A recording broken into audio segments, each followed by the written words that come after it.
There's a measurement between me and that wall. Time correlates with that. So let's say for every inch it's a second, and that's the measurement. I turn an inch and I stretch the gum. Did I stretch the time? Or is now it just longer?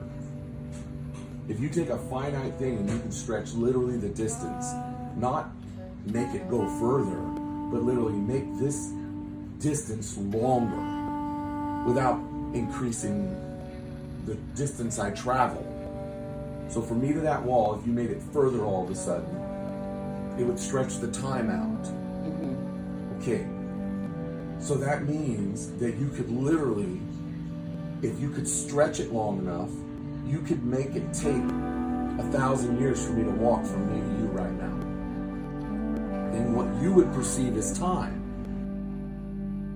If I was looking from outside the stretched distance, I would see you go in and 2 seconds later, pop out the other side. That's what it would look like for me.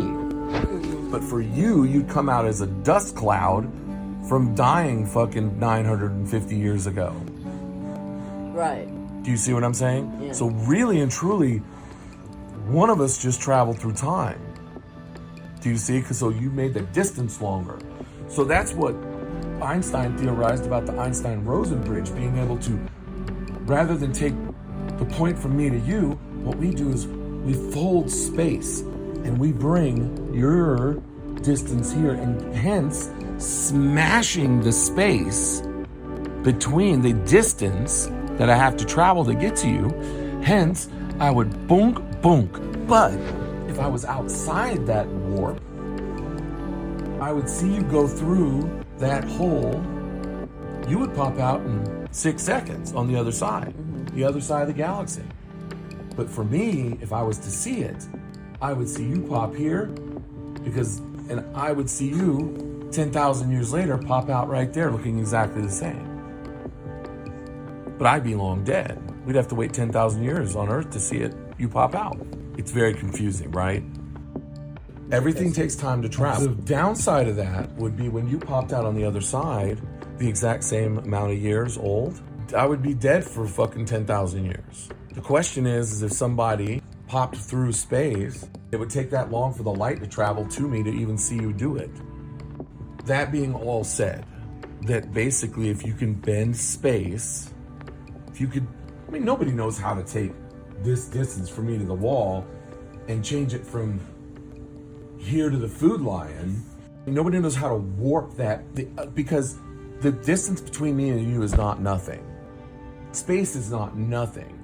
It is, everything is something. Right. There's no such thing as nothing. Every fraction of every little space between me and you is filled with something. Even if it's just electrons and protons. So you'd have to stretch those. Nobody knows how to do that, warp that, but black holes do it. So if you were to fall in a black hole, the long and short, all of a sudden you would get stretched. Because at some point you would hit a breaking point where you went through the thing and it would stretch you, and your feet would move 10,000 miles distance before your head could catch up. Light doesn't escape it. It's not a hole.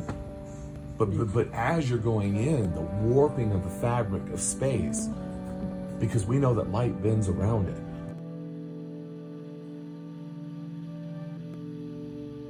Do you see what kind of a nerd I actually am? The things that I do. So